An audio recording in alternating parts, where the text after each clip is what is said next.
अस्सलाम वालेकुम नाज़रीन ते मिरर में अवां के भलीकार आऊं आहियां अवां जी मेज़बान रोशनी मेमर। नाज़रीन अॼु असां पंहिंजे प्रोग्राम में अहिड़नि सवे कामरनि ऐं मुलाज़मनि जो ज़िक्र कंदासीं जेके इश्तिहारनि ऐं सिलेक्शन कमेटी जी सिफ़ारिशुनि खां सवाइ सिधी रीत भर्ती थिया।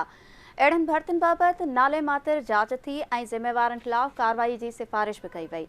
उन बावजूदि थियो बि कुझु न ऐं उन्हनि मुलाज़मनि ऐं कामरनि मां अक्सर अञा बि सणभिरनि पोस्टुनि ते मौजूदु आहिनि। जी बिल्कुलु असां ज़िक्र कयूं पिया सिंध बिल्डिंग कंट्रोल अथॉरिटी में इश्तिहारनि ऐं सिलेक्शन कमेटी जे सिफ़ारिशुनि खां सवाइ भर्ती थियल 197 कामरनि जो, जिन ख़िलाफ़ वॉटर कमीशन जे सिफ़ारिशुनि ते जांच कमेटी जोड़ी वई, जंहिं गैर क़ानूनी भर्ती थियल समूरनि कामरनि जी निशानदेही कई। जांच कमेटी जे रिपोर्ट में इहो बि छिरकाईंदड़ इंकशाफ साम्हूं आयो त गैर क़ानूनी तौर भर्ती थियल कामोरा इमारतुनि जे गैर क़ानूनी तामीर में भी मुलविस रहा आहिनि ऐं उन्हनि मां लॻभॻि समूरनि कामरनि केतिराई परॾेही दौरा बि कया आहिनि, जिन जी बि हिकु डिघी फ़हरिस्त आहे। नाज़रीन खे इहो ॿुधाईंदा हलूं त वाटर कमीशन जी हिदायतुनि ते SBCA सां गॾु वासा HMC ऐं वाटर बोर्ड में भी तरक्कियुनि ऐं भर्तियुनि जी जांच कई वई, जंहिं दौरान 17 खां 21 ग्रेड जे 356 कामरनि जी भर्तियुनि ऐं तरक्कियुनि जो रिकॉर्ड चेक करे 188 भर्तियुनि के गैर क़ानूनी करार ॾिनो वियो। जांच कमेटी जी रिपोर्ट ऐं सिफ़ारिशुनि बावजूदि कंहिं बि कामोरे ख़िलाफ़ का जोगी कार्रवाई न थी। सिंध बिल्डिंग कंट्रोल अथॉरिटी में इश्तिहारनि ऐं सिलेक्शन कमेटी जे सिफ़ारिशुनि खां सवाइ भर्ती थियल 197 कामरनि ख़िलाफ़ जांच सर्दखाने हवाले अक्सर अञा बि सणभिरनि पोस्टुनि ते मौजूदु। सिंध बिल्डिंग कंट्रोल अथॉरिटी में 2011 खां 2015 ताईं 17 ग्रेड में सिधी रीत 188 माण्हुनि खे गैर क़ानूनी तरीक़े सां भर्ती करण जो इंकशाफ साम्हूं आयो। असलम बिरोही, नदीम शेख, चीज़ल शाह, नसीम अबड़ो, अल्ताफ़ हुसैन, अली रज़ा मरी, शाहिद हुसैन, फारूक ज़रदारी, अल्ताफ़ खोखर ऐं ॿियनि जा नाला गैर क़ानूनी भर्तियुनि वारी फ़हरिस्त में शामिल। सिंध बिल्डिंग कंट्रोल अथॉरिटी में गैर क़ानूनी तौर भर्ती थियल अक्सर कामोरा ऐं मुलाज़िम कराची में इमारतुनि जी गैर क़ानूनी तामीर में भी मुलविस हुअण जो इंकशाफ। जांच रिपोर्ट में लियाकताबाद, गुलबर्ग, जमशेद टाउन ऐं सदर वारनि इलाइक़नि में पैसनि एवज़ घणमार इमारतुनि जी गैर क़ानूनी तामीर जी इजाज़त ॾियण जो भी इंकशाफ। घणमार इमारतुनि जे गैर क़ानूनी तामीर में जमाल मोहम्मद, ज़हीर अहमद, अल्ताफ़ खोखर, इम्तियाज़ शेख, मंसूर आलम, रियाज़ हुसैन, आगा इरफान, आसिफ शेख ऐं ॿिया मुलविस। अरबे रुपयनि जी इमारतुनि जी गैर क़ानूनी तामीर में सिंध बिल्डिंग कंट्रोल अथॉरिटी जे 2 डायरेक्टर्स ऐं 5 डिप्टी डायरेक्टर समेत 31 कामोरा मुअतल थी चुका। DG SBCA ऐं डायरेक्टर्स जी मर्ज़ी खां सवाइ कराची में गैर क़ानूनी अदावतूं तामीर थियण नामुमकिन आहिनि, सरकारी रिपोर्ट में इंकशाफ। SBCA जा इल्ज़ाम हेठि आयल ऑफिसर केतिरनि ई मुल्कनि जा दौरा करे चुका। हिकु ऑफिसर घटि में घटि 5 खां 30 भेरा खांगी तौर गैर मुल्की दौरा कया। SBCA जो जमाल मोहम्मद 30 गैर मुल्की दौरा कया। नजमुद्दीन कुरैशी 8 भेरा परॾे वियो। 3 भेरा सरकारी मोकल खां सवाइ गैर मुल्की दौरा करे चुको। अवैस हसन, इम्तियाज़ शेख, मंसूर आलम, ज़ुल्फ़कार राहू ऐं ज़ुल्फ़कार बुलेदी, आसिम सिद्दीकी, रेहान काइम खानी, आबिद शाह बि केतिराई भेरा परॾे जो चक्कर हणी विया। नाज़रीन, समूरी सूरत हाल ते ॻाल्हि ॿोल लाइ असां सां मौजूदु आहे KTN न्यूज़ जो रिपोर्टर सगीर चांडियो। सगीर, जीअं त मूं शुरू में ज़िक्र कयो त सिंध बिल्डिंग कंट्रोल अथॉरिटी में कीअं गैर क़ानूनी तरीक़े सां सवे कामोरा सिधी रीत भर्ती थिया, गैर क़ानूनी तरीक़े सां तरक्कियूं माणियूं ऐं उन्हनि कहिड़ी रीत घणमार इमारतुनि जी तामीर जो हिकु धंधो शुरू कयो, इन हवाले सां अव्हां वटि कहिड़ी ॼाण आहे? वॾी महिरबानी रोशनी।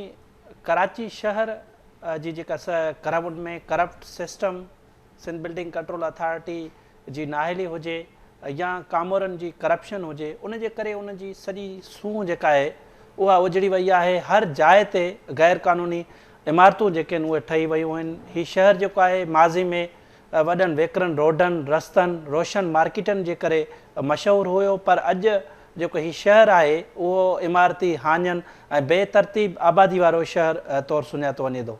ही सॼी सूरत हाल कराची जी सूंहं जेका आहे उहा कीअं उजड़ी वई, कराची शहर में चपे चपे ते गैर क़ानूनी अदावतूं जेके क़ाइमु थी वियूं, इमारतूं जेके आहिनि उहे क़ाइमु थी वियूं, इन सॼी सूरत हाल में जेको किरदारु जेको आहे उहो सिंध बिल्डिंग कंट्रोल अथॉरिटी जो आहे।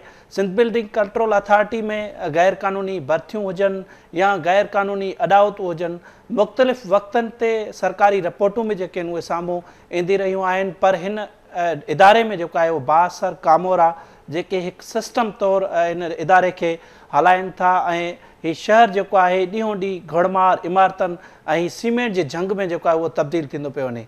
मां तव्हांखे ॿुधाईंदुसि त वाटर कमीशन जी हिदायत ते हिकु कमेटी जुड़ी हुई, सिंध 3 रुकनी कमेटी हुई। अॻूणे बलदियात खाते जे सेक्रेटरी ख़ालिद हैदर शाह जी सरबराही में कमेटी जुड़ी हुई। उन कमेटी में ॿिया मेंबर जेके आहिनि उहे शामिल हुया। उन सॼी सूरत हाल जो जाइज़ो वरितो, सॼी रिकॉर्ड जी छंछाण कई। HMC हैदराबाद म्यूनसिपल कॉर्पोरेशन, उनखां अलावा वाटर बोर्ड, वासा ऐं सिंध बिल्डिंग कंट्रोल अथॉरिटी में ग्रेड 17 ऐं उनखां मथे ग्रेड जूं जेके भर्तियूं आहिनि या तरक़ियूं आहिनि उहे कहिड़े नमूने सां थियूं, इन मामले जी सॼी जांच कई अॻूणे सेक्रेटरी बलदियात जेको सिंध बिल्डिंग कंट्रोल अथॉरिटी जो डिपार्टमेंट जेको आहे उहो जेको आहे बलदियात खाते जे मातहत डिपार्टमेंट आहे। उन डिपार्टमेंट जे जेके सेक्रेटरी उहा हिकिड़ी रिपोर्ट जारी कई, उन रिपोर्ट चीफ सेक्रेटरी खे ॾिनी। उन रिपोर्ट में इहो चयो वियो हो, मां तव्हांखे ॿुधाईंदुसि त उन में गैर क़ानूनी भर्तियूं हुयूं, आउट ऑफ टर्न प्रमोशन हुया, डेपुटेशन समेत गैर क़ानूनी अमल में ईंदड़ समूरनि मुलाज़मनि जी जेको तफ़सीली जेका आहे उहो रिकॉर्ड जो जाइज़ो वरितो वियो हुयो। रिपोर्ट में इहा तस्दीक कई वई हुई त ग्रेड 17 जेके आहिनि उहे जा कामोरा जेके आहिनि उहे 21 ग्रेड ताईं 356 कामोरनि जो जेको आहे उहो रिकॉर्ड भर्तियुनि जो ऐं तरक़ियुनि जो उहो चेक कयो वियो। उन रिकॉर्ड जी छंछाण दौरान इन कमेटी में इहा तस्दीक कई वई हुई त 2011 खां 2015 ताईं जेके आहिनि उहे ग्रेड 17 में सिधी रीत 188 ॼणा जेके आहिनि उहे गैर क़ानूनी तौर ते भर्ती कया विया। सिलेक्शन कमेटी जे सिफ़ारिशनि खां बग़ैर जेके आहिनि इहे कामोरा 188 भर्ती थिया। उन्हनि खां न के बि क़ानूनी घुर्जूं जेके आहिनि उहे पूरियूं न कयूं वयूं, न उन्हनि लाइ इश्तिहार जारी कयो वियो, न उमेदवारनि खां दरख़्वास्तूं तलब कयूं वयूं, न ई का इम्तिहानी टेस्ट या इंटरव्यूज़ जेके आहिनि उहे वरिता विया। सिधी रीत इन्हनि खे गैर क़ानूनी तौर ते मनपसंद माण्हुनि खे 62 शख़्सियतनि जा जेके वेझा माइट हुया उन्हनि खे गैर क़ानूनी तौर ते भर्ती कयो वियो 17 ग्रेड जी पोस्ट ते।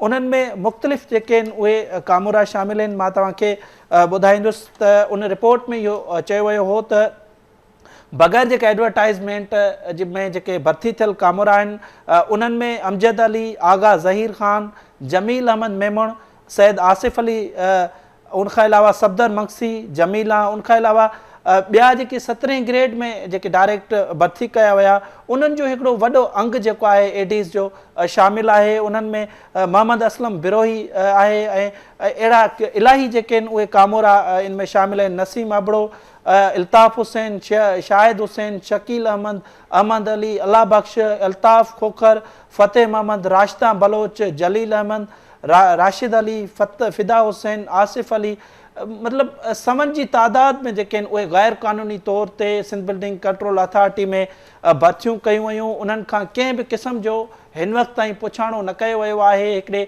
बलदियात खाते जे सेक्रेटरी जेका आहे उहा रिपोर्ट ॾिनी हुई, उन वक़्त जो ख़ालिद हैदर शाह सेक्रेटरी हुयो बलदियात, ऐं इन्हनि मामलनि जी हुन सॼी रिपोर्ट जेका आहे उहा चीफ सेक्रेटरी हवाले कई। चइनि डिपार्टमेंट में गैर क़ानूनी तौर ते जेके भर्तियूं थियूं, तरक़ियूं थियूं ग्रेड 17 खां ऐं उनखां मथे ग्रेड ताईं जेके बि तरक़ियूं भर्तियूं थियूं उन्हनि मामलनि जी ही जांच रिपोर्ट हुई। तमामु अहम तरीन ही डॉक्यूमेंट्स हुयो, पर अफ़सोस सां चवणो पवे थो त इन्हनि कामोरनि करप्ट सिस्टम जे करे इहो जेको फाइल जेको हो उहो सर्द ख़ान जे हवाले थी वियो आहे ऐं उन्हनि कामोरनि जे ख़िलाफ़ का बि जेका आहे उहा कार्रवाई न कई वई आहे। मां तव्हांखे ॿुधाईंदुसि त उन रिपोर्ट में मंज़ूर कादिर काका जो बि जेको आहे उन में किरदारु ॼाणायो वियो हो त 1990 में मंज़ूर कादिर काका जेको आहे उहो 18 ग्रेड में डिप्टी कंट्रोलर तौरु एडहाक ते भर्ती थियो। मुक़ररी जे सिलसिले में इन इश्तिहार ॾिनो वियो सिलेक्शन कमेटी जे सिफ़ारिशुनि खां बग़ैर या उनजी मंज़ूरी खां बग़ैर जेको आहे उनखे भर्ती कयो वियो। बाद में वरी उनखे 19 मई 1992 में जेको आहे उनखे वरी रेगुलर कयो वञे थो। 2002 में वरी उनखे 19 ग्रेड में तरक़ी ॾिनी वञे थी, पर तरक़ी जे हवाले सां जेके आहिनि उहे वर्किंग पेपर जेके आहिनि उहे कमेटी खे न ॾिना विया। वरी 3 जुलाई 2008 में जेका आहे उहो मंज़ूर कादिर काका खे 20 ग्रेड में प्रोमोशन ॾिनो वियो। वरी 2010 में वॾे वज़ीर गिरांट तौरु 21 ग्रेड बि जेको आहे उनखे मंज़ूर कादिर काका खे ॾिनो वियो। याने जीअं ई जेके इहे करप्ट माण्हू जेके आहिनि जिन जूं भर्तियूं ई जेके आहिनि उहे कूड़ियूं हुयूं, उहे हिन वक़्तु जेके आहिनि उहे गैर क़ानूनी तौर ते जेके भर्ती थिया उन्हनि जी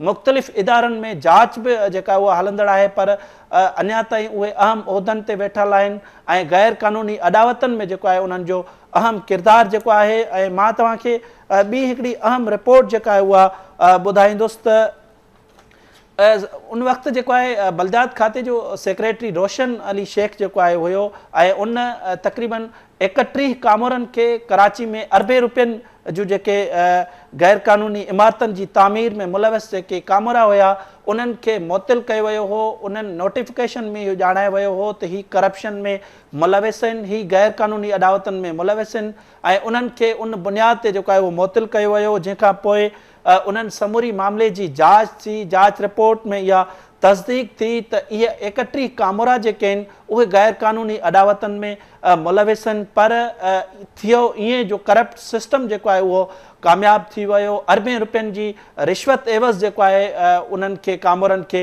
बचायो वियो। गैर क़ानूनी अदावतनि में उहे मुलविस बि हुया, पर उन्हनि खे नौकरियुनि तां बरतरफ़ करण बदिरां उन्हनि ते माइनर पेनल्टी लॻाई वई। इन शर्त ते उन्हनि खे बहाल कयो वियो त इहे जेके कामोरा जेके आहिनि 31 कामोरा जेके आहिनि उहे इन्हनि टाउननि में जेके आहिनि उहे मुक़ररु न थींदा। पर हाणे उहे साॻा कामोरा जेके आहिनि उन्हनि टाउननि उन्हनि इलाइक़नि में जेके आहिनि उहे मुक़ररु आहिनि। गैर क़ानूनी तौर ते जेके आहिनि उहे अदावतूं जी जेका आहे उहा इजाज़त बि ॾियनि पिया, पर सॼो सिस्टम जेको आहे उहो तरीक़े सां हलाइनि पिया।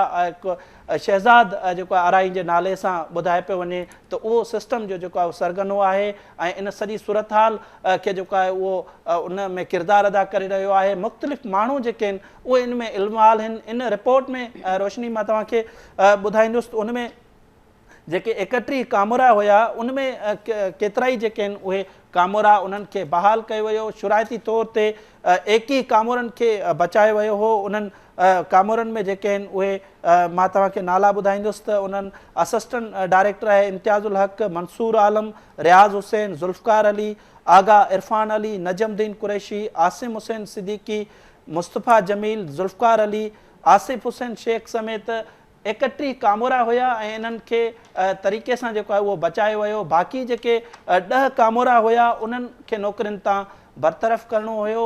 उन्हनि में जेके आहिनि उहो डिप्टी डायरेक्टर हुयो अब्दुल साजिद ख़ान, असिस्टेंट डायरेक्टर हुयो आसिम अली ख़ान ऐं सैद अवैस हुसैन, अब्दुल आसिम ख़ान, इमरान रिज़वी, रेहान क़ाइम ख़ानी ऐं इंस्पेक्टर ज़ियाउर रहमान ऐं उमर दायो जेके आहिनि उहे शामिल आहिनि। इन्हनि खे उन रिपोर्ट में ॼाणायो वियो हो त इन्हनि खे नौकरियुनि तां बरतरफ़ करणो आहे। पर अफ़सोस सां चवणो पए थो त अहिड़ी अहम रिपोर्ट जेका आहे उहा पहिरीं रिपोर्ट बि जेका ख़ालिद हैदर शाह जारी कई, चीफ सेक्रेटरी खे जमा कराई, उहा बि रिपोर्ट जेका आहे उहा साइडलाइन कई वई। हीअ जेका अहम रिपोर्ट आहे एडिशनल सेक्रेटरी उन वक़्तु बलदियात कई हुई, इहा रिपोर्ट बि जेका आहे उहा साइडलाइन कई वई। 31 कामोरनि खे बि बचायो वियो। जेके गैर क़ानूनी तौर ते 197 कामोरा जेकी भर्ती थियल आहिनि उन्हनि खे बि बचायो वियो आहे। हिकु करप्ट सिस्टम जेको आहे ऐं इन में करप्ट सिस्टम में इलाही सारा माण्हू जेके आहिनि उहे इन्वॉल्व आहिनि ऐं उन्हनि जी रोज़ भत्तो जेको आहे उहो वसूल कयो वञे थो। गैर क़ानूनी अदावतनि जूं जेके आहिनि उहे इजाज़तूं ॾिनियूं वञनि थियूं। ख़ासि तौर ते कराची जे लियाकताबाद, गुलबर्ग, जमशेद 1, जमशेद 2, नॉर्थ नाज़माबाद, सदर 1, गुलशन 1, न्यू कराची में जेके आहिनि उहे अरबे रुपयनि जूं गैर क़ानूनी अदावतनि जी तस्दीक थी हुई। उन में इहे 31 कामोरा मुलविस हुया। उन्हनि 31 कामोरनि खे तरीक़े सां जेको आहे उहो बचायो वियो। माइनर पेनल्टी लॻाई वई, माइनर पेनल्टी ते बि जेको आहे उहो अमल न थियो। जिन ते मेजर पेनल्टी लॻी 10 कामरनि ते, उन्हनि ते बि मेजर पेनल्टी न लॻाई वई। रिपोर्ट जेका उहा सर्दखाने हवाले कई वई ऐं उन्हनि कामरनि जे ख़िलाफ़ कंहिं बि क़िस्म जी का बि हिन वक़्त ताईं कार्रवाई न कई वई आहे।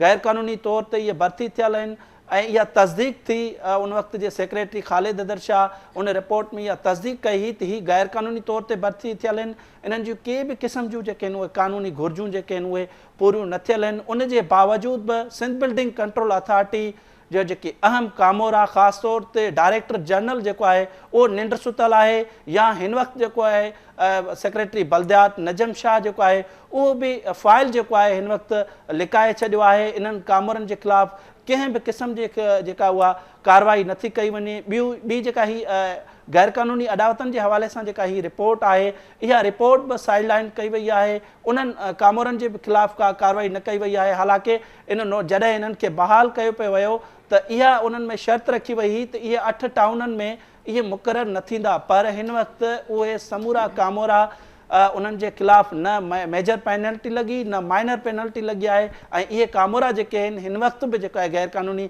अदावतनि में जेको आहे जेका उहो किरदारु अदा करे रहिया आहिनि ऐं साॻियनि उन्हनि टाउननि में जेका आहे उहो मुक़ररु थियल आहिनि। जी अच्छा सगीर, असां नाज़रीन खे इहो ॿुधाइजो त गैर क़ानूनी तौरु भर्ती थियल कामोरनि जे परॾेही दौरनि जी बि हिकु टिघी फ़हिरिस्त साम्हूं आई आहे। इन हवाले सां अव्हां वटि कहिड़ी ॼाण आहे? ॾिसो रोशनी, मां तव्हांखे जॾहिं ॿुधायो त गैर क़ानूनी अदावतुनि जी जेका इंक्वायरी कई पई वई त उन्हनि कामोरा 31 जेके कामोरा हुया इहे 3 मार्च 2020 ते इन्हनि 5 डिप्टी डायरेक्टरनि समेत 31 कामोरनि खे मुअतल कयो वियो हो 2020 में। पोइ इन्हनि समूरनि मामलनि जी जांच थी। जांच में इहे तव्हांखे ॿुधायो त इहे करप्शन में मुलविस हुया, गैर क़ानूनी अदावतनि में मुलविस हुया, त उन्हनि जो इहो बि पासो इन रिपोर्ट में साम्हूं आयो हो त इन्हनि जेको आहे 5 खां 3 भेरा जेके आहिनि उहे गैर क़ानूनी जेके आहिनि गैर मुल्कनि जा जेके आहिनि उहे दौरा कया।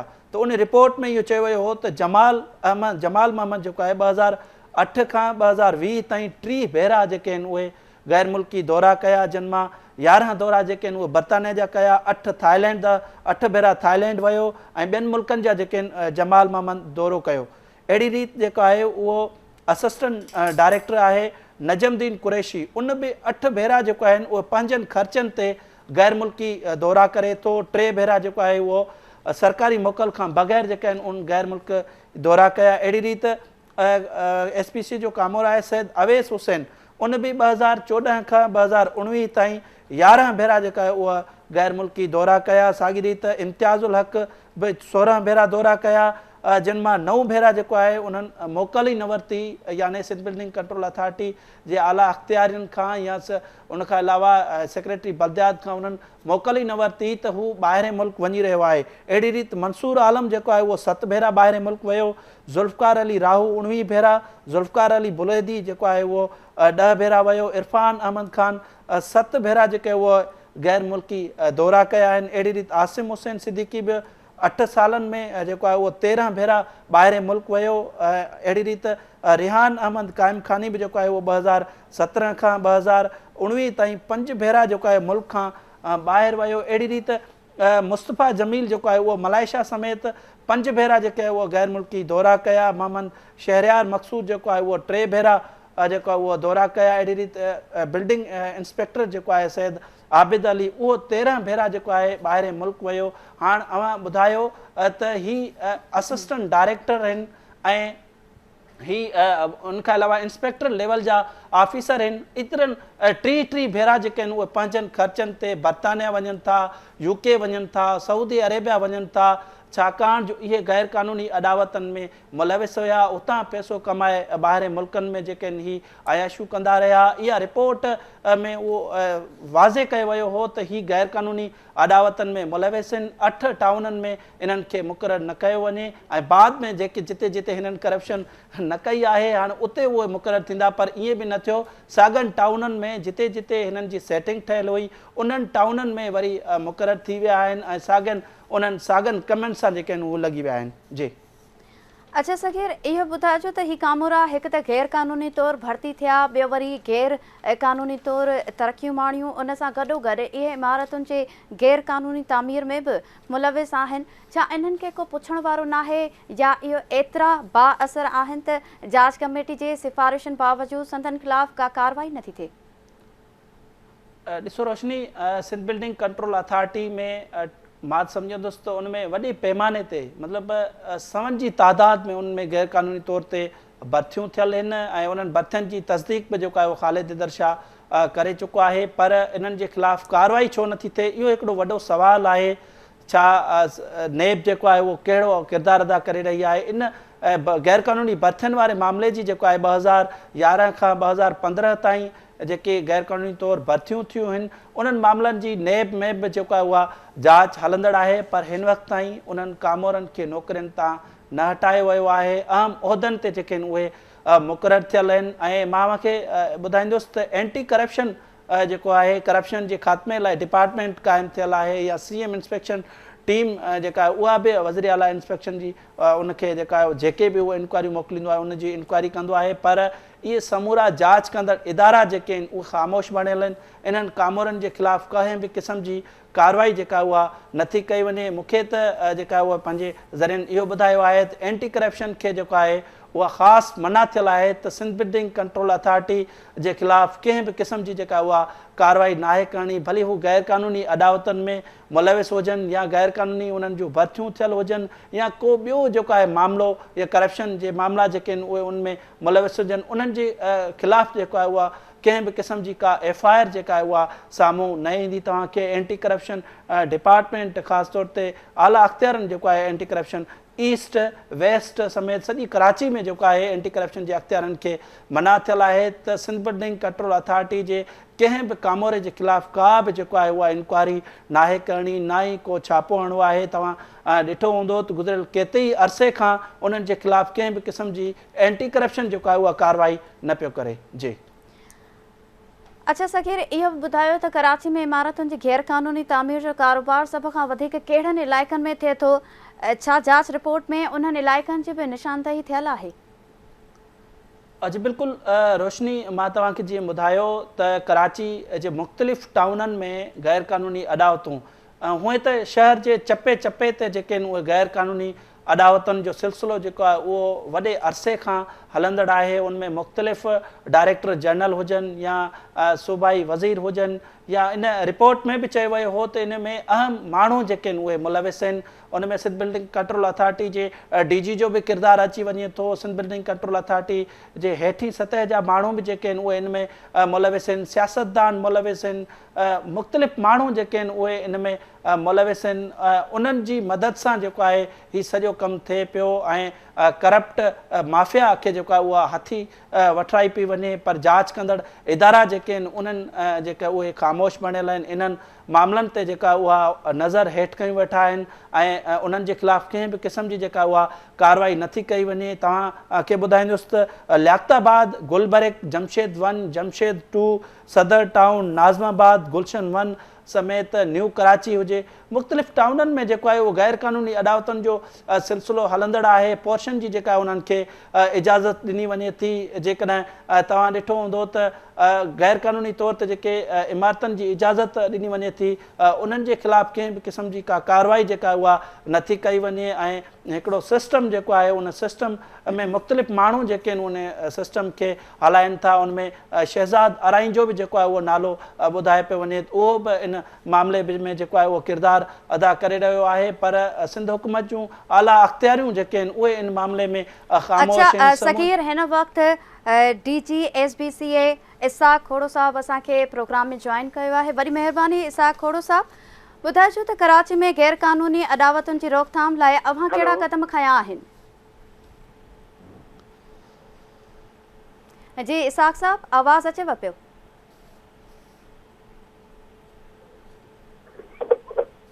इसाक साहब, तव्हां ताईं मुंहिंजो आवाज़ पहुचे पियो? जी जी। इसाक साहब, ॿुधाइजो त कराची में गैर क़ानूनी अदावतुनि जी रोकथाम लाइ अव्हां कहिड़ा क़दम खयां आहिनि? मां तव्हांखे ॿुधाईंदो हलां त असांजी सिंध बिल्डिंग कंट्रोल अथॉरिटी जेका आहे सा पंहिंजो 5 या डिवीजन खे मुश्तमिल आहे, अकेलो कराची जे लाइ न आहे। छा जेको असांजो जेको हिन वक़्तु जेका आहे सा डेमोलिश तेल आहे उहो पूरी सिके थो ॾिसे। असां जेका लास्ट ईयर जेका सर्वे कराई हुई उन में तक़रीबन 6000 बिल्डिंगूं अहिड़ियूं आहिनि जेके गैर कानूनी तौर ते ऐं जेका असां डेंजरस करार ॾिनल आहिनि। उन मां असां तक़रीबन 1800 कराची में ड्राहे चुका आहियूं ऐं असांजो डेली टीमूं असांजी वेंदियूं आहिनि उन बिल्डिंगुनि खे ड्राइण लाइ जेके इलीगल आहिनि।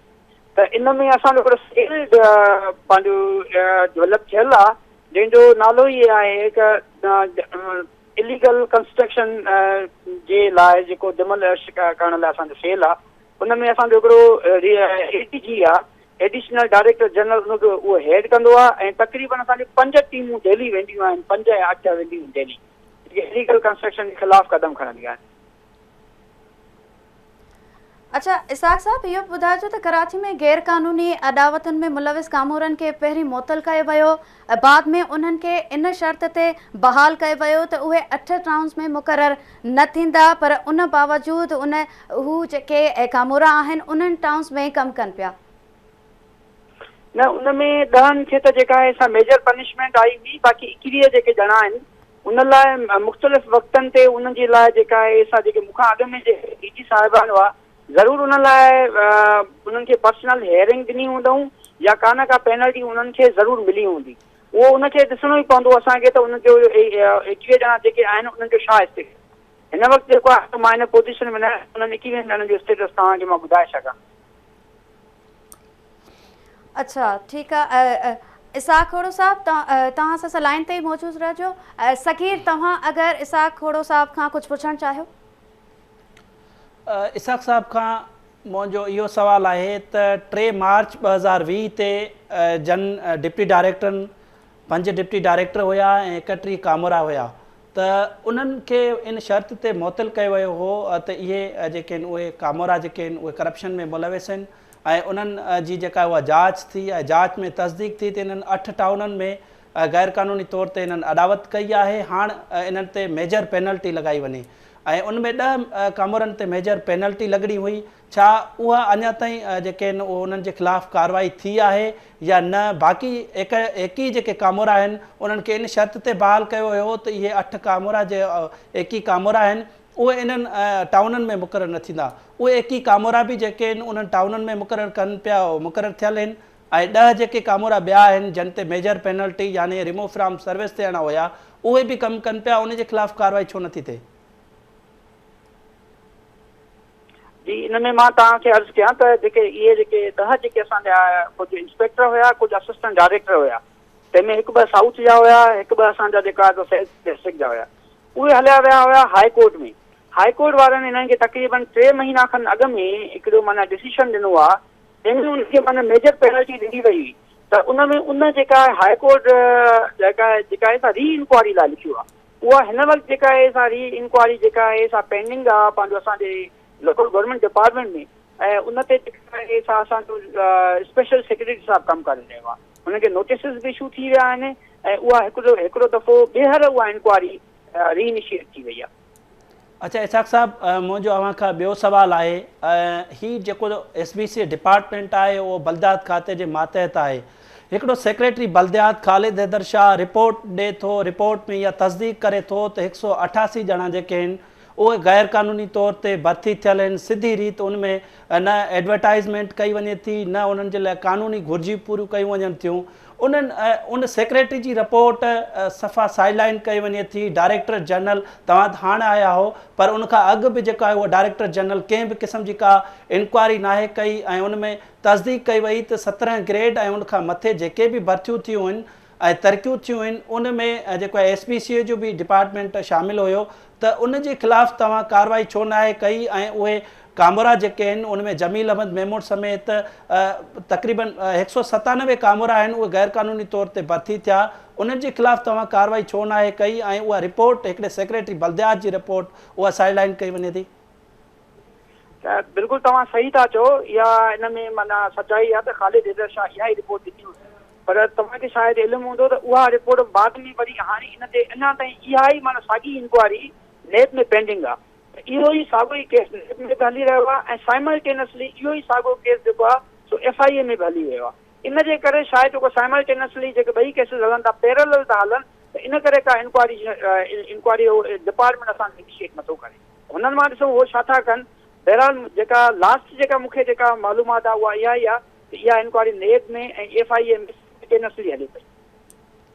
अच्छा, आख़िरी क्वेश्चन साख साहब तव्हां खां त ही जेके कामोरा एकी कामोरा जेके आहिनि बहाल थिया त 8 टाउननि में इहे मुक़ररु न थींदा, पर उहे हिन वक़्तु बि साॻे उन्हनि टाउननि में मुक़ररु आहिनि। छा उन्हनि खे छूट मिली वई आहे ऐं उन्हनि खे इहा इजाज़त ॾिनी वई आहे त तव्हां इन्हनि टाउननि में पहिरीं जेका गैर क़ानूनी अदावतूं कयूं ऐं उन्हनि ते माइनर पेनल्टी बि जेका सिफ़ारिश थी, छा उन्हनि ते माइनर पेनल्टी लॻाई वई आहे ऐं उन्हनि साॻियनि टाउननि में उन्हनि खे छो मुक़ररु कयो वियो आहे?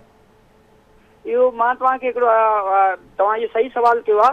थियो हीअं हुयो त इहा जेका पहिरियों जेका इंक्वायरी थी हुई न, उहा जेका पहिरीं इंक्वायरी वरी उन ते वरी ॿीहर जेका आहिनि इन्हनि उन कुझु असांजा ऑफिसर जंहिंमें तव्हां जमील मेमन साहिब जो नालो खयों आहे, हिकिड़ो ॿिया आहिनि, उन्हनि वरी उन ते एतिराज़ दाख़िल कयो हुयो। उन खां पोइ वरी इन्हनि जे लाइ वरी हिकिड़ी अलॻि इंक्वायरी थी हुई। उन अलॻि इंक्वायरीअ में हिननि खे एग्ज़ॉनरेट कयो वियो। इन करे हो वरी ॿीहर टाइमनि में समवार तक़रीबन 2 साल अॻु में हुननि खे ॿीहर मुक़ररु कयो वियो। चलो उनजी जेका पहिरीं जेका इंक्वायरी उन इंक्वायरी खे इन्हनि चैलेंज कयो हुयो, वरी पोइ जेका इंक्वायरी थी उन में हिननि खे लिंक थी। अच्छा इसाक साहब, कराची में गैर क़ानूनी अदावतुनि में तव्हां सम्झो था त हाणे कुझु रोकथाम आई आहे या अञा ही सिलसिलो जेको आहे उहो जारी आहे? न, बिल्कुलु रोकथाम बिल्कुलु आई आहे। मां तव्हांखे अॻिते ॿुधायो त असांजी सिंध बिल्डिंग कंट्रोल अथॉरिटी जेका आहे सा तक़रीबन 1800 इलीगल बिल्डिंग जेका आहिनि तोड़े चुकी आहे। हाणे वरी नओं हिकिड़ो फिनोमिना थी वियो आहे। हाणे इहो नओं हिकिड़ो फिनोमिना इहो थी वियो आहे त हाणे अफ़गानियुनि जी तमामु घणो यलगार थी वई आहे। हाणे असां जॾहिं बि वञूं था असांजा जेके मक़ामी जेके माण्हू आहिनि कराचाई सिंध या पंहिंजा जेका लाड़काने जा आहिनि या पंहिंजे इंटीरियर जा आहिनि, उहे त बिल्कुलु जेको आहे सम्झी विया आहिनि त इलीगल कंस्ट्रक्शन में कोई बि फ्लैट परचेज़ करणु उहो माना जेका आहे सही न आहे, उहो पियो वक़्त जो ऐं पैसे जो ज़ियान आहे। पर हाणे वरी थोरो इन्फ्लक्स वधियो आहे। जेके असांजी जेका ॿाहिरीं जेका यलगार अची वई आहे उनजो काफ़ी बूम अची वियो आहे कराची जे मथां। असांजी कोशिशि आहे त इनखे जेको आहे सो डिस्ट्रिक्ट इंतज़ामिया जी मदद सां इनखे जेको आहे सो ख़तमु कयो वञे, इन लाइ उपाउ वरिता वञनि। अच्छा, ॿी मां तव्हांखे ॻाल्हि ॿुधायां त असांजी सॼी कराची में जेका आहे सा 3-4 ज़ोन्स आहिनि जिते इहा माना इलीगल कंस्ट्रक्शन का घणी आहे। उन में जेका आहे सा बफर ज़ोन जो इलाइक़ो आहे, नॉर्थ कराची जो इलाइक़ो आहे, पंहिंजो लियाकताबाद जो इलाइक़ो आहे ऐं कुझु लियारी जा इलाइक़ा आहिनि। हाणे उहे इलाइक़ा अहिड़ा आहिनि जेके हिकु त अनप्लैंड आहिनि, असांजी जुरिसडिक्शन में नथा अचनि SBC जी में, ऐं ॿिया कची आबादी आहे, ऐं टियों वरी उन्हनि जो कंटोनमेंट एरियाज़ आहिनि। पर कंटोनमेंट एरिया जो मां ज़िक्र न कंदुमि। बाक़ी इन कची आबादीज़ में ऐं जेका आहे अनप्लैंड एरियाज़ में उते थोरा पॉकेट्स आहिनि, पर हाणे उते बि काफ़ी अवेयरनेस अची वई आहे। कोई बि माण्हू पंहिंजो पैसो ज़ाया करण लाइ तयारु न आहे। अच्छा इसाक साहब, अवां खां मां इहो पुछणु चाहींदमि त बिल्डिंग इंस्पेक्टर आहे शहज़ाद आराई। इतलात आहिनि त SBCA जो समूरो कारवांवार जेको हलाए वञे थो उहो हलाए वञे थो, त इन हवाले सां इन ॻाल्हि में केतिरी सदाकत आहे? अवां इन हवाले सां छा चवंदो? ॾिसो, मसइलो इहो आहे त मुंहिंजा हिकिड़ा 2 स्टेक होल्डर आहिनि तमामु वॾे में वॾा। हिकिड़ो स्टेक होल्डर आहे आबाद आहे ऐं ॿियो स्टेक होल्डर आहे पंहिंजो शहरी। असांजे कॾहिं इहो शहज़ाद आराई साहिबु असांजो इंस्पेक्टर आहे, हिन वक़्तु सस्पेंडेड आहे, उहो कोई कमु करे न रहियो आहे। मिथ हिकिड़ी ज़रूरु आहे, पर असां वटि जेको बि फाइल ईंदो आहे उहो थ्रू डायरेक्टर जो ईंदो आहे। जेसिताईं डायरेक्टर उनखे जेका आहे त अप्रूवल आहे न मोकिलींदो, पंहिंजो जेका आहे उन में प्रपोज़ल न ॾींदो, तेसिताईं कोई बि न ईंदो आहे। हिन जो उन में फाइलनि सां को वास्तो आहे कोन बेसिकली। अच्छा, ॿी मां तव्हांखे ॻाल्हि ॿुधाए छॾियां त हिकिड़ी त असांजो जेको सिंध बिल्डिंग कंट्रोल अथॉरिटी आहे उहो माना जेका आहे बिल्कुलु प्रोटेक्टेड आहे। असां वटि जेका आहे जेको बि कमु थींदो आहे उहो कंप्यूटराइज़ थींदो आहे, सॉफ्टवेयर थींदो आहे। जेसिताईं काई बि टाइटल वेरिफिकेशन थ्रू पोर्टल जे न ईंदी तेसिताईं सवाल ई पैदा नथो थिए जो कंहिंजो केस जेका आहे सा कंप्यूटर उनखे जनरेट करे। उन सां गॾु जेको लैंड जी जेका यूज़ जी जेका वेरिफिकेशन आहे उहो असांजो ॿियो डिपार्टमेंट मास्टर प्लान डिपार्टमेंट आहे, जेको अॼुकल्ह KDA जे अंदरि में अची वियो आहे। जेसिताईं उहो असांखे थ्रू पोर्टल ते न ॾींदो आहे तेसिताईं कोई बि माना फाइल जेको आहे सो अपलोड न थींदो आहे कंप्यूटर में। काफ़ी असांजो सिस्टम हिन वक़्तु कंप्यूटर अची वियो आहे, काफ़ी प्रोटेक्टेड आहे। बसि मुंहिंजी इहा ई तव्हांजे हिन प्लेटफॉर्म तां माण्हुनि खे, पंहिंजे सिंध जे माण्हुनि खे इहा ई मां गुज़ारिश कंदुमि त हाणे काई बि जेकॾहिं कंस्ट्रक्शन कनि था त महिरबानी करे सिंध बिल्डिंग कंट्रोल अथॉरिटी जो अप्रूवल ज़रूरु वठाए। छाकाणि जो जेकॾहिं उहे अप्रूवल वठंदा त उहे प्रोटेक्टेड हूंदा, न त असांजी ऑक्यूपेंसी सर्टिफिकेट खां सवाइ ऐं कंप्लीशन सर्टिफिकेट खां सवाइ काई बि कंहिं बि बिल्डिंग खे न त उनखे सबलीज मिलंदी, न ई उनखे जेका आहे सा का यूटिलिटी जी का सर्विसिस मिलंदी। तंहिंजे करे मुंहिंजी गुज़ारिश इहा आहे तव्हांजे मुतबर प्लेटफॉर्म सां माण्हुनि खे घणे में घणो जेको आहे ख़्यालु रखणु खपे जॾहिं हो पंहिंजो काई बि शइ परचेस करणु वञनि था, ख़ासि तौर ते को फ्लैट आहे, को दुकानु आहे, इन क़िस्म जी जेका बि हो जेका एमूवेबल प्रॉपर्टी वठनि था त उहा तस्दीक ज़रूरु कराइनि असांजे QR कोड खां इन में SPC। ठीकु आहे, वॾी महिरबानी अव्हांजी इसाक खोड़ो साहब, अव्हां असांखे प्रोग्राम में वक़्तु ॾिनो आहे। सगीर, अव्हां ॿुधाए छो त वाटर कमीशन जी हिदायत ते जुड़ियल जांच committee Sindh building control authority खां सवाइ ॿियनि कहिड़नि खातनि जे कामूरनि ऐं मुलाज़िमनि जे रिकॉर्ड जी छंड छाण कई हुई ऐं उन्हनि खातनि में केतिरनि कामूरनि जे मुक़ररनि खे गैर क़ानूनी करार ॾिनो वियो हो? ॾिसो रोशनी, तव्हां DG जी ॻाल्हि ॿोल ॿुधी, मजमूई तौर ते वॾो अंग जेको आहे उहो गैर क़ानूनी भर्थियुनि जो उहो सिंध बिल्डिंग कंट्रोल अथॉरिटी जो हुयो ऐं तक़रीबन जेके ग्रेड 17 खां मथे कामरा हुया उहे 250 उनजो अंग हुयो। उन में वासा बि शामिलु हुई, HMC ऐं वाटर बोर्ड जे लाइ इहो चयो वियो हो त हुननि कंहिं बि क़िस्म जो जेको आहे उहो सहकार न कयो ऐं न ई हुननि रिकॉर्ड फ़राहम कयो। जेके उन्हनि जूं भर्तियूं थियूं या तरक़ियूं थियूं आहिनि उन्हनि जो उन्हनि रिकॉर्ड जेको आहे कमेटी खे कोन ॾिनो, यानी उनजी आला सतही इंक्वायरी कराइण जी उन सेक्रेटरी जेका उहा सिफ़ारिश कई। इन जेका इंक्वायरी में सिफ़ारिशूं थियल हुयूं ऐं उन में वाटर कमीशन जॾहिं ख़तमु थी वई त पोइ हिन इंक्वायरी खे बि जेको आहे उहो साइड लाइन कयो वियो। तव्हां डायरेक्टर जनरल जी ॻाल्हि ॿोल ॿुधी ऐं उन इहो ई ॿुधायो हो त इन ते ॿीहर इंक्वायरी थिए पई ऐं हुन ते ॿीहर इंक्वायरी थिए पई, यानी समूरनि मामलनि ते इंक्वायरियूं थियनि पियूं। एक्शन जेको आहे कंहिं क़िस्म जो न थियो आहे ऐं नेब में बि वॾे अरसे खां केतिरनि 10-15 सालनि खां हीअ इंक्वायरी हलंदड़ आहे, पर नेब जो जेके कामरा बि जेके आहिनि उहे इन इंक्वायरी बि जेका उहा रिलोड़ जी शिकार आहे ऐं उन्हनि हीअ इंक्वायरी जेका उहा फाइनल न पई थिए। हालांकि हिकिड़ो सेक्रेटरी जेको आहे उन रिपोर्ट ॾिनी आहे त हीअ कामरा जेके आहिनि उहे गैर क़ानूनी तौर ते भर्ती आहिनि, कंहिं बि क़िस्म जी जेका आहे उहा एडवर्टाइज़मेंट न थी आहे, क़ानूनी घुर्जियूं पूरियूं न थियूं, इंटरव्यूज़ न थिया, इंटरव्यूज़ खां अलावा न इम्तिहान थिया, न लिखत जो इम्तिहान ॾिनो, कंहिं बि क़िस्म जी का बि क़ानूनी घुर्ज जेका आहे उहा पूरी न थी। उन जे बावजूद बि नेब, एंटी करप्शन तोड़े सिंध हुकूमत जूं आला अख़्तियारूं जेके आहिनि उहे ख़ामोश बणियल आहिनि ऐं हीअ सिंध बिल्डिंग कंट्रोल अथॉरिटी जा जेके कामोरा आहिनि, ख़ासि तौर ते जेके 31 कामोरा जेके आहिनि उन्हनि खे खुली छूट ॾिनी वई आहे। न उन्हनि जे ख़िलाफ़ु मेजर पेनल्टी लॻी, न माइनर पेनल्टी। बहितर जेको आहे उन्हनि साॻियनि 8 टाउननि में कमु कनि था त हू गैर क़ानूनी अदावतूं जेके अॻु में ॾींदा रहिया करप्शन जे एवज़, हाणे हू ॿीहर उन्हनि सिलसिलो जेको आहे उहो वॾे वक़्त खां शुरू करे छॾियो आहे। डायरेक्टर जनरल जी जेका उहा तव्हां ॿुधायो त कंहिं बि क़िस्म जी का बि कार्रवाई जेका उहा न कई वई आहे।